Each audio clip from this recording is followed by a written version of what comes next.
4-10-17 मान महल्ला पंजवान सगल संतन में पह वस्तु एक मांगो करो विनंती मानती आगो। गुरु जी बता रहे कि संत के मार्ग पे जाना हो दुई साथ न लीजिए कोई। संत के मार्ग पे जाना है तो किसी को साथ में लेना नहीं चाहिए। इसका भाव ये नहीं कि अपने रिश्ते नातों को नहीं लेके जाना चाहिए। वहाँ पे तो अपने रिश्ते नाते अपने स्त्री बच्चों को सबको लेके जाना चाहिए। गुरु जी बता रहे कि संत के मार्ग जाइए साथ ना लीजिए कोई। अगर जो संत के मार्ग पे जा रहे हो तो अपने विकारों को साथ न ले जाना। अपनी हमें नामे नाल विरोध है दुई ना बसे एक ठाए। क्योंकि अहंकार के भाव के बीच में नाम कभी नहीं बच सकता है। या तो अहंकार का भाव रह जाता है या तो नाम रहता है। एक म्यान में दो खड़क देखा सुना न कान। अहंकार का और नाम का दोनों में विरोधी तत्व हैं। ये दोनों एक साथ नहीं रह सकते हैं। इसीलिए गुरु जी कह रहे हैं कि संत के मार्ग जाना है तो वहाँ पे अपने मैं मेरी को त्याग के जाना, अपने अहम भाव को त्याग के जाना, छोड़ के जाना। जैसे कि गुरुद्वारे जाते समय हम चप्पल जूता बाहर उतार के जाते हैं क्योंकि उनके अंदर मैल लगी है। वो गुरु जी ने एक प्रतीक बना के हमको बताया है कि उसी प्रकार तुम अंदर जा रहे हो, गुरुद्वारे के अंदर जा रहे हो तो अपने विकारों को भी बाहर छोड़ जाना, विकारों की मैल को भी बाहर छोड़ जाना। फिर सगल संतन पे वस्तु एक मांगो। फिर उस संत जनों से जा कर के जो उनके पास एक अनोखी वस्तु, एक विस्मातपूर्ण वस्तु है, जो गुरु के शब्द की राशि थाती उन्होंने जो समेट के रखी हुई संग्रह किया हुआ है, तब उनसे तुम मांग करना और मांगना। फिर तुमको वो दात तुम्हारी झोली में पड़ेगी। बिना अहंकार को त्यागे वो वस्तु तुम्हें नहीं प्राप्त हो सकती है। क्योंकि गुरु जी कहते हैं हर जी अहंकार ना पावी। हरि को अहंकार जीव का अच्छा नहीं लगता है। वार वार जाई लख भरिया दे संतन की तूरा जियो। मैं अपने संतों के ऊपर बार बार बलिहार जाता हूँ, अपने गुरु संतों के ऊपर बार बार बलिहार जाता, क्योंकि उन्हीं के द्वारा हमें वो गुरु शब्द रूपी धूल हमें प्राप्त हो सकती है। उन्हीं के वही दर है जहाँ से हमको गुरु शब्द रूपी चरणों की धूल हमको मिल सकती है, जिसके द्वारा ये मनुष्य जन्म हमारा सफल हो सकता है। तुम दाते तुम पुरख विधाते, तुम समरथ सदा सुख दाते। तुम दाते ही नहीं हो, तुम सबकी संभाल करने वाले भी हो, तुम सबके अंदर रमे भी हुए हो, तुम सबकी रक्षा करने वाले हो, तुमको सबको आश्रय देने वाले भी हो। तुम दाते तुम पुरख विधाते, तुम समर्थ सदा सुख दाते। और तुम सारे कार्य करने में तुम समर्थ हो और सारे सुखों को देने वाले तुम ही हो, तुम्हारे अलावा अन्यत्र कोई नहीं। क्योंकि तुम ला शरीक हो, तुम अपने में अलबेले हो, तुम अपने में अकेले हो, तुम ही सारे सुखों को देने वाले हो। सबको तुम ही ते वर्तावे, अवसर करो हमारा पूरा जियो। और सारे तुम्हारे आगे ही झुकते हैं और सारे तुम्हारे आगे ही नमस्कार करते हैं। और हे परमात्मा, ये हमारा अवसर जो मनुष्य जन्म हमको मिला है इसको पूरा करो, ये जीवन हमारा सफल कर दो। इस पौड़ी तो जो नर चुके तो आए जाए पछताएगा। कहते फिर जो इस मनुष्य जन्म की इस सीढ़ियों से जो चुक जाते हैं, इसके महत्व को नहीं समझ पाते हैं। क्योंकि बंदे का जन्म मिला है, बंदे बंदगी तुमको बंदगी करने के लिए ये समय मिला है। इसलिए अगर जो इस अवसर से कोई जो चूक जाता है फिर वो अपने जीवन में सफल नहीं हो पाता है।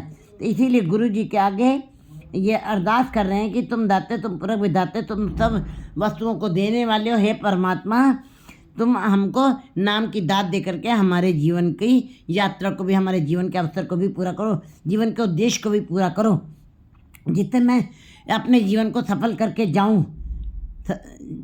सफल वही यात्रा आवन जार मिले हर सादा। कहते हैं आने जाने का चक्र खत्म हो जाए मेरा। दर्शन तेरे पवन पुनीता, आत्म गढ़ बिखमते ना ही जीता। कहते हैं ये 14 भवन तुमने बनाए हैं और 14 भवन में तुम्हारा ही प्रकाश है, तुम्हारी ही ज्योति है, तुम्हारा ही ये फैलाव है। और तो भवन पुनीता, जितने भी ये 14 भवन है, ये सब तुम्हारे ही प्रकाश से, तुम्हारी ही ज्योति से, तुम्हारी ही शक्ति से ये पवित्र है, ये निर्मल है, ये ये चमकीले हैं, ये हमको अपनी तरफ आकर्षित करते हैं। आत्मगढ़ विखम ना ही जीता। कहते हैं कि जो जीव तुम्हारे नाम के साथ जुड़ जाते हैं, अपने अहंकार भाव को त्याग करके, वे अपने अंदर के मन रूपी विखमगढ़ को, ये किला है शरीर के अंदर एक मन है, एक अब प्रगट शरीर है जो हमें बाहर दिखाई देता है, और एक गुप्त शरीर है जो हमको दिखाई नहीं देता है। उस गुप्त के ऊपर विजय प्राप्त करना, ये तब जीव प्राप्त कर लेता है। मन रूपी किले के ऊपर तब विजय प्राप्त करता है जो ईश्वर के नाम के साथ, गुरु के शब्द के साथ जुड़ जाते हैं, वे इस किले के ऊपर फतेह प्राप्त कर लेते हैं। और जो जीत जाते तो मन जीते, जग जीत। मन को जिसने जीत लिया है वो इस बाजी को जीत के जा रहे हैं। तुम दाते तुम पुरख विधाते तो जेवड़ अवर ना सूरा जियो। तुम दाते ही नहीं हो, तुम पुरख विधाते हो। तुमने सबकी संभाल की है, तुमने सबके लिए सुख सारे साधनों को दिया है, हर जीव को दिया है। तुम पूरा, और सबके अंदर तुम रमे भी हुए हो। जैसे कुम्हार ने बर्तन बनाए, कुम्हार रमा नहीं उसके अंदर, और लोहार ने शस्त्र बनाए, उसके अंदर वो नहीं रमा हुआ, लेकिन परमात्मा ने अपने जीव जंतु बनाए, कण कण तक उसी की शक्ति दिखाई दे रही है, और वही स्वयं मौजूद है। जैसे फूलों के अंदर खुशबू दिखाई नहीं देती, वैसे ही वो परमात्मा हर जगह रमा हुआ है। पुरख विधाते तुम तुझ जेवड़ है और ना सूरज हो। तुम्हारे जैसा सूरमा, तुम्हारे जैसा महाबली और तुम्हारे जैसा शक्तिशाली कोई भी नहीं। तुम राजाओं के राजा हो, महाराजाओं के महाराजा हो। ऐसा दर छोड़ और दूसरे दर पे मैं कैसे जा सकता हूँ? ऐसे बड़े दर को छोड़कर महाराजाओं, तुम राजाओं के राजा हो, महाराजाओं के महाराजा हो, पातशाहों के पातशाह हो, मैं ऐसे दर को छोड़ के कैसे जाऊँ? तुम्हारे जैसा सूरमा, तुम्हारे जैसा महाबली और दूसरा कोई नहीं है। रेण संतन की मेरे मुख लगी। जिन्होंने गुरु शब्द के साथ जुड़ करके नाम की कमाई की है और अपने मस्तक पर गुरु शब्द रूपी चरणों की धूल अपने मस्तक पे लगा ली है, लगाई है। दुर्मत बिनती कुबुद्ध त्यागी। फिर ऐसे जीवों की दुर्मत खत्म हो जाती है। दुर्मत माने मन के अंदर एक गुरमत वाली बुद्धि है, एक दुर्मत वाली बुद्धि है। दुर्मत वाली बुद्धि मायावी है, संसारिक है, जो संसार में ही राजा तामस सातक के बीच में रह जाती है। और गुरमत वाली बुद्धि तीनों अवस्थाओं से ऊपर उठ करके चौथी अवस्था परम पद की अवस्था, मुक्ति की अवस्था है, तब जीव को प्राप्त होती है। लेकिन नाम के साथ जो लगते हैं, गुरु के शब्द की रेण को जो अपने मस्तक पे लगाते हैं, उनकी दुर्मत खत्म हो जाती है, उनकी बुरी विचारों वाली बुद्धि खत्म हो जाती है। और कुबुद्ध जो जब बुद्धि के अंदर बुरे विचार पैदा होते हैं हर दम, वो खत्म हो जाते हैं। सच कर बैस रहे गुण गाए, नानक बिन से कूरा जियो। कहते हैं जो सत्य के घर में बैठ गए हैं वे ही परमात्मा स्वरूप में अभेद हुए हैं, वही परमात्मा के अंदर अभेद हुए हैं। फिर वो अलग नहीं हो सकते हैं। जैसे जल में जल अलग समा जाता है, जैसे शराब में शराब समा जाती है, वे एक रूप हो गए। और परमात्मा को कैसे हरिजन चाहिए, वो भी कहते हैं हरिजन ऐसा चाहिए जैसा हरि होए। हरिजन परमात्मा को वैसा ही चाहिए जैसा वो स्वयं है परमात्मा।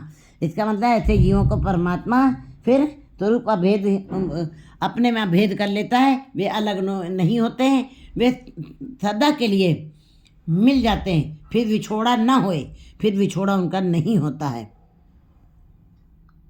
4/11/18